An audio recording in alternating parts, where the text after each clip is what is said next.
আসলে আমরা বাংলাদেশ টিম আমি যখন খেলেছি দেখা যায় যে আমরা ওই শেষ মুহূর্তে গিয়ে আসলে অনেক সময় আমরা খেই হারিয়ে ফেলি এবং আমাদের যে কাঙ্ক্ষিত যে রেজাল্টের যেটার জন্য প্রত্যাশা করে দেশের সাধারণ মানুষ বাংলাদেশের ফুটবল প্রেমী মানুষ তারাই সেই শেষ মুহূর্তে গিয়ে আমরা পেরে উঠি না অনেক সময়।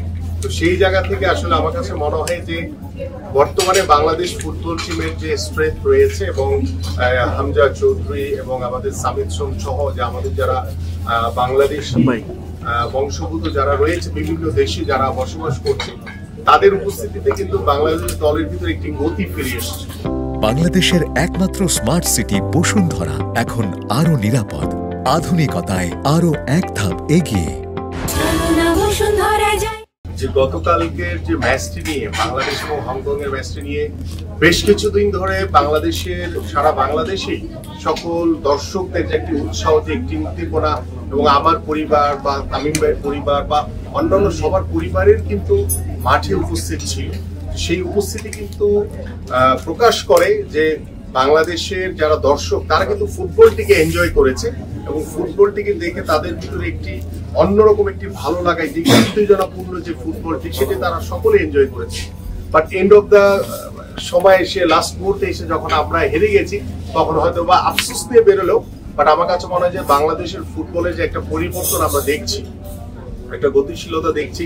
পাশাপাশি আপনি যে ফার্স্ট গোলের কথা বললেন কিংবা লাস্ট গোলের কথা বললেন, মানে আমি যদি টেকনিক্যালি বলতে চাই আমার কাছে মনে হয় যে এই ধরনের যে স্নায়ুর চাপ যে বেশি থাকে এই ম্যাচগুলোতে এটা অ্যাবজর্ব করাটা খুব ইম্পর্টেন্ট। তো এই ক্ষেত্রে আমার কাছে মনে হয়েছে যে আমাদের গোলকিপার কিছুটা হলেও নার্ভাস ফিল করেছে এবং সেখানে যদি গোলকিপার যদি ভালো সময় যদি সঠিক সিদ্ধান্তটা নিতে পারতো তাহলে হয়তো আমাদের রেজাল্টটা ডিফারেন্ট হতো। কারণ আমরা জানি যে এই হংকংকে কিন্তু আমরা আই হোপ যে এটা 2008 বা 9 এর দিকে হবে, আমরা হংকং এর মাটিতে 3-2 হারিয়েছিলাম হংকংকে। তো সেই হংকং আজকে বাংলাদেশের মাটিতে এসে আমাদেরকে 4-3 হারিয়ে গেছে। হারজিত থাকবে এবং হারজিতের মাধ্যমে আমরা ভুল ত্রুটিগুলি শিখতে আমরা কিন্তু একটা কাঙ্ক্ষিত জায়গায় পৌঁছাতে পারবো ইনশাআল্লাহ। আমার কাছে মনে হয় এই কোচ কিন্তু সবসময় চায় যে তার বেস্ট 11 যারা থাকে বা বেস্ট পারফরমার যারা রয়েছে তাদেরকে কিন্তু খেলানোর চেষ্টা করে। তো টিম হেরে গেলে দেখা যায় যে অনেক সময় দোষ কিন্তু কোচের ঘাড়ে এসে পড়ে। তো আমরা সেই গতানুগতিক কথার ভিতরে রয়েছি যে হারলে সবাই জিতলো আর যদি হারলে সবাই ওই কোচের উপরে দোষটা দেয় আর জিতলে কিন্তু বলে যে সবাই জিতেছি আমরা। সো আমার কাছে মনে হয় যে কোচ সবসময় চেষ্টা করে তার বেস্ট টিম বেস্ট পারফরমার যারা রয়েছে তাদেরকে মাঠে নামানোর জন্য। আনফরচুনেটলি হয়তো বা রাইট সিচুয়েশনে টু দ্য পয়েন্টে হয়তো বা ঠিক মতো প্লেয়াররা ক্লিক করতে পারেনি, আমরা ধরে রাখতে পারি। আমরা কিন্তু এগিয়ে ছিলাম, এগিয়ে থাকার পরও বারবার কিন্তু আমরা পিছনে চলে গেছি। এখানে আমার মনে হয় যে কোচ, খেলোয়াড়, অফিসিয়ালস এবং দর্শকদের আপনাদের বিশেষ করে আপনাদের মিডিয়া এটা থাকবে, হেরে গেলে একটা সমালোচনা থাকে। তো আমার কাছে মনে হয় যে এখান থেকে কোথায় কোথায় ভুল ত্রুটিগুলো ছিল সেগুলি পরবর্তী ম্যাচে আমাদের কোচ তিনি নিশ্চয়ই এটাকে কাটিয়ে ওঠার চেষ্টা করছে। যে আমরা যখন থেকে খেলেছি বা আমরা যখন দেখেছি বিভিন্ন দেশের যারা কোচ তারা সব সময় হেরে যাওয়ার পরে তার কাঁধেই কিন্তু দায়িত্বটা নিয়েছে।